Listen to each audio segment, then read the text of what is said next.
الحقيقة فضلت فترة طويلة مستغرب ليه نشيد زي إسلامي يا مصر بكل الحماس والمشاعر الوطنية اللي فيه يتغير عشان يبقى بلادي بلادي لك حبي وفؤادي،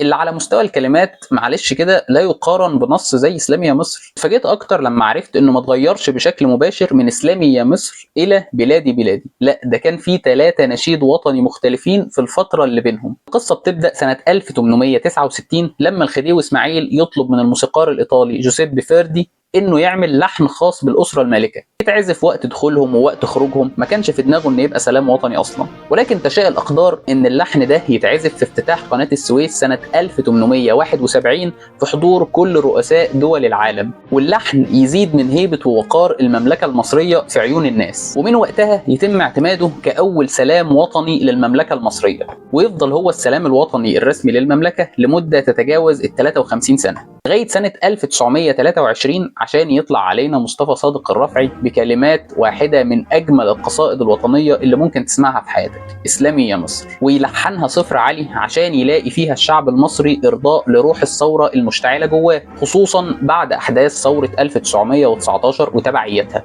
ويفضل لحن إسلامي يا مصر هو السلام الوطني للمملكة المصرية لغاية سنة 1936، وتقريبا هو لسه لغاية النهاردة نشيد رسمي لكلية الشرطة. سنة 1936 يتولى الملك فاروق حكم مصر ويقول لك يا عم بلا روح وطنية بلا ثورة بلا كلام فاضي، أنا عايز الناس دي ما تعرفش حاجة عن الوطنية ولا الثورة، ويرجع لحن فردي من جديد سلام وطني للمملكة المصرية. أن جاءت ثورة 1952 ثورة الضباط الأحرار، ومن بعدها يتغير السلام الوطني إلى لحن نشيد الحرية، واللحن ده لسه بيستخدم لغايه النهارده في الاذاعه المصريه. يعني غالبا لو اي حد فينا كان عنده راديو بيشتغل في بيتهم الصبح قبل المدرسه حوالي الساعه 7 الصبح كده غالبا هيكون سمع اللحن ده قبل كده. إذاعة جمهورية مصر العربية من القاهرة، والساعة الآن 7.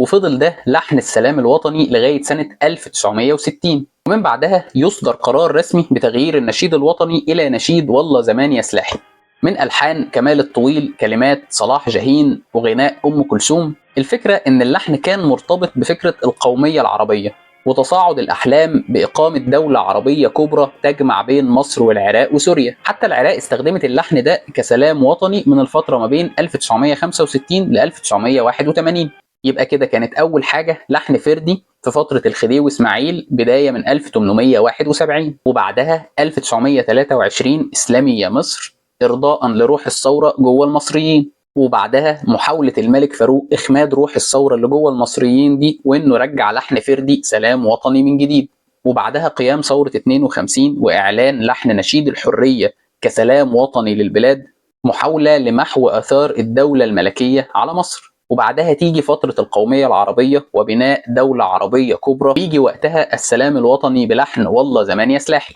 إلى أن جاءت سنة 1979 يصدر قرار جمهوري من السادات بتغيير السلام الوطني من والله زمان يا سلاحي إلى بلادي بلادي لك حبي وفؤادي. ألحان سيد درويش، توزيع محمد عبد الوهاب، كلمات محمد يونس القاضي، اللي استوحى كلمات القصيدة من أحد خطابات الزعيم مصطفى كامل اللي قال فيها بلادي بلادي لك حبي وفؤادي، لك حياتي ووجودي، فأنت الحياة ولا حياة إلا بك يا مصر. ويقال إن خطوة تغيير السلام الوطني من السادات كانت تعبير منه عن بداية عهد جديد ومحاولة لتوحيد صفوف المصريين مرة تانية، خصوصا بعد ما تفرقوا لجبهتين متناقضتين بعد اتفاقية كامب ديفيد. جهة شايفة ان الاتفاقية دي في صالح الدولة، وجهة تانية شايفة ان الاتفاقية دي مناقضة لكل مبادئ القومية العربية اللي فضلنا سنين ننادي بيها. ممكن نحس ان الناس مش مرتبطة عاطفيا بقصيدة زي بلادي بلادي، يمكن لانه غير ملامس لحاضر الجيل الموجود دلوقتي. يعني ولنفترض ان لو ايام الثوره كان في اغنيه مشدوده القوام اتعملت بذمه واختارها الشعب وتم تنصيبها كسلام وطني، غالبا الناس كانت هتحس بالاغنيه دي اكتر من اي حاجه تانية. انما تقول لي سلام وطني من كلمات مصطفى كامل، اللي هو لو في 5 ماشيين في الشارع سالناهم مين مصطفى كامل 4 منهم هيقولوا لنا قشطه يابا، قشطه قشطه يا عمي قشطه. فانا من رايي نرجع اسلامي يا مصر نشيد وطني للبلد لغايه اما ربنا يكرم ان شاء الله. أنا مصري بناني من بنى هرم الدهر الذي أعيا الفنا، وقفة الأهرام فيما بيننا، للظروف الدهر وقفتي أنا، في دفاعي وجهادي للبلاد، لا أميل لا أمل لا أميل لك يا